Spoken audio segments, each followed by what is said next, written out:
Good morning, guys, and welcome to Panama Cards. I'm Francois, and welcome to the channel. Today, maybe you guessed it, I have a basketball jersey. We're gonna talk basketball.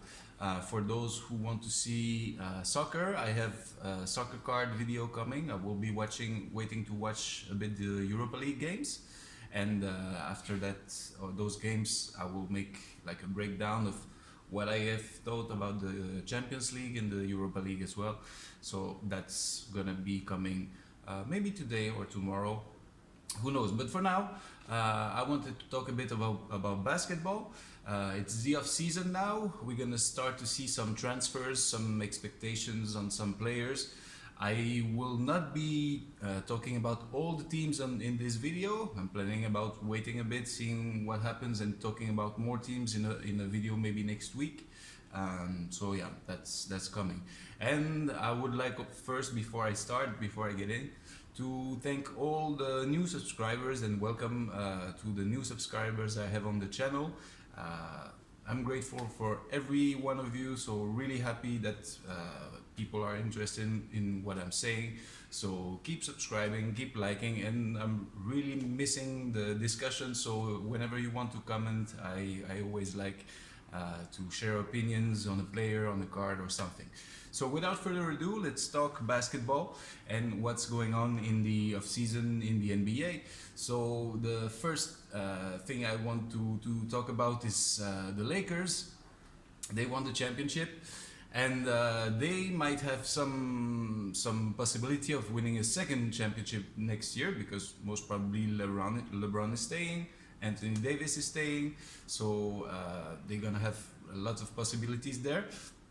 And we have now a few veterans that have been in the league for years. They are superstars, but they're missing a ring.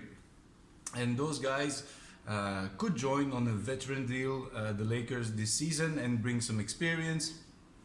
Might be become a really old team, but if you look at who might join LeBron, it's old LeBron friends and stuff. So you have Derrick Rose, who's now at the Pistons and been recovering in his career, and he's been an MVP before he was subject to a lot of injuries, and he still has the potential, and he can still play basketball. So why not have Derrick Rose joining the Lakers? Same as Melo, but Melo, I would love him to get a ring before he ends his career. But I love him in the Blazers jersey too, because they have some chemistry built there with CJ McCollum, with Damian Lillard, who's to me a future MVP in the league. Damian Lillard is someone you should look into. So I would love Melo to stay in Portland and try again, to have a deeper playoff run in Portland. But if he wants to go easy and try to get easier shot at the ring, maybe LA can be a place for him, but we don't know. And we also have Chris Paul. Chris Paul also has been around the league for years. He's a player who for sure will be Hall of Famer, but still doesn't have a ring. So maybe Chris Paul could join that Lakers team as well. Who knows? So we'll see on those players. Look at their cards. Melo rookie cards can be found, and CP3 rookie cards can be found for really cheap, and Derrick Rose even cheaper. For the price of a Melo or CP3 rookie card raw, you can have a graded D Rose. So look into those cards. They're really interesting at the moment. And if one of those players joins the Lakers, they could have a lot of focus coming next season. And if they don't, they're still Hall of Fame caliber players. So it's not lost if they don't make a move to a contender. Now, another team I wanted to talk about that will, I think, explode in the off-season is Houston. The Rockets, that association of Westbrook and Harden is obviously not working.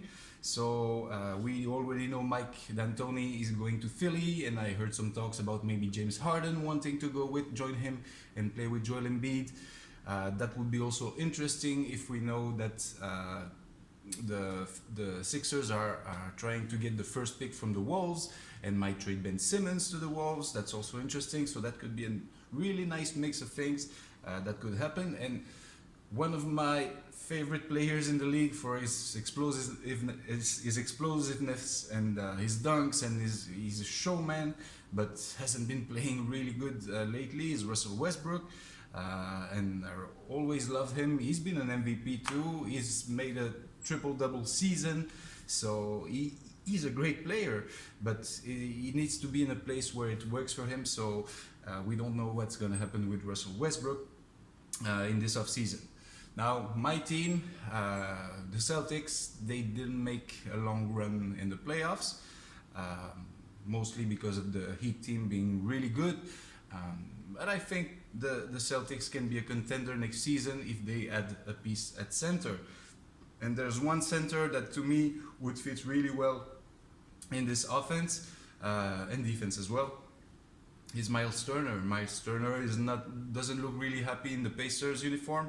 We don't know what's going to happen with Victor Oladipo. The Pacers might tank all the season, try to rebuild something. So we don't know exactly what could happen, but I think Miles Turner is a center that a contender could target. If it's not the Celtics, maybe the Clippers would be interested in him, because the Clippers are also disappointed in their offseason right now, so they will need to add something. We also have two teams with players who were injured this season who are coming back. I'm talking about the Warriors and the Nets. There's going to be a lot of expectations about all those teams, and the Warriors happen to have the number 2 pick in the draft, so they could trade it for a star or for a confirmed player. We don't know what's going to happen there either, but really interesting to watch. There's a rookie there, Eric Pascal, who could have either disappear in the draft, in the trade for the draft, or become a really important player for the Warriors, with Klay Thompson and Steph Curry coming back. Andrew Wiggins is still there and could maybe pop out from the slump he's been lately. So really interesting to look at the Warriors. And then the Nets, really important. We're gonna watch 2 players that are prone to injury. They've been injured, but they're superstars, Kyrie and KD. We don't know. Hopefully they play the whole season, but I'm not sure. KD is coming back 100%. He will have lost a lot of explosiveness. He's getting older. So what's going to happen with KD next season? And they still have Caris LeVert, who's really a good player, but he's not a franchise player, I think. But he's going to be, he can be really good alongside them. Jarrett Allen, also a good center.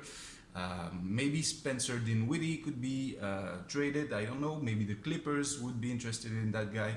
So a lot of interesting things to see. And also Spencer Dinwiddie's card, if he moves into a contender, or he could stay in the Nets, who could be a contender. His rookie cards are super cheap. So also interesting to see that. Now the Bucks have been really a disappointment in the offseason. So we heard a lot of rumors about where Giannis could go, and the Bucks might trade him for something, because if he ends his contract there and leaves, they will end up with nothing for him. So I heard some rumors about going to the Suns to pair with Devin Booker, the Mavericks to pair with Luka Doncic, or maybe join the Heat as well. So anyway, those are really warm destinations. Not so he might like the Heat. We don't know. So also look into the Giannis situations. The Suns, they didn't lose a game in the bubble. So even though they didn't make the playoffs, they played against a lot of good teams. Maybe those teams were not putting their best stars on the game, but they still won all the games. So will the Suns win the championship next season if they stay like that? I'm not sure, but they have a shot of, if they keep that chemistry together, at least going to making the playoffs next season. So really look at the Suns, players like Mikal Bridges, for example, and DeAndre Ayton is still a cheap rookie card. His rookie cards are still cheap to buy. So really interesting. Now the Hawks also have an interesting year to come. We know everyone knows about Trae Young, but look at Cam Reddish, who's been the second rookie in the team, but still has been working out a lot in the off season, so he could be the breakout player they're expecting this season. And also a guy like John Collins, who can play center or power forward, even though Clint Capella is gonna come back from injury.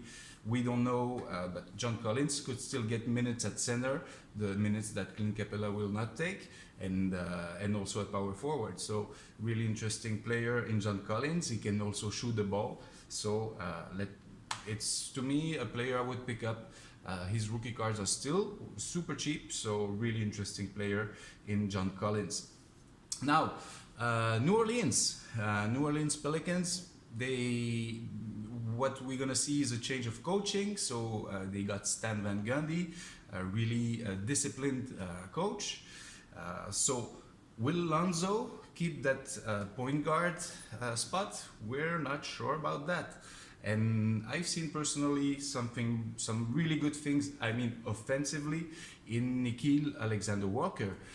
He's been, when he was playing, he was scoring and scoring and scoring. So he could sometime, if Lonzo doesn't confirm he's like the player everyone is expecting since 2017, then maybe Nickeil Alexander-Walker could get a chance. Even though he's undersized and his defense might be some kind of a problem, he can play alongside Jrue Holiday, and that could be a really good combination, and he's scoring really easily. So really a type of player that looks to me like Kemba Walker, I think. He's a problem on defense, but he can score really easy. So something to look to there in New Orleans. And the last team I want to talk about is the Spurs. We know the Spurs have a talent of developing like really underrated players and making them become superstars. We've seen Derek White become really good, and in their bubble games he was excellent. So on both sides of the floor, defensively, offensively, he was creating a lot of chances. We don't know what's happening with DeMar DeRozan. DeMar DeRozan could go to a contender or try again with the Spurs. We know Greg Popovich is one of the best coaches ever, and one rookie that I'm looking into and for which I have really high expectations in the Spurs is Keldon Johnson. Keldon Johnson played excellent in the bubble, so his cards have been up in price already, but I think he's still someone we can invest in, and he can become a really good player, if not a superstar, Keldon Johnson. So those are the teams I wanted to talk about this week. I don't want to make that video too long. So if you have any other picks or something, just tell me in the comments. I'd love to start a discussion about that, and tell me what you think about my takes on this off season. And for sure, maybe next week I will come with another video talking about basketball market again, but I will try to focus on other teams and maybe the moves that we will see from now to then. So thanks everyone for watching. Always a pleasure talking to you guys. So see you next time. Goodbye.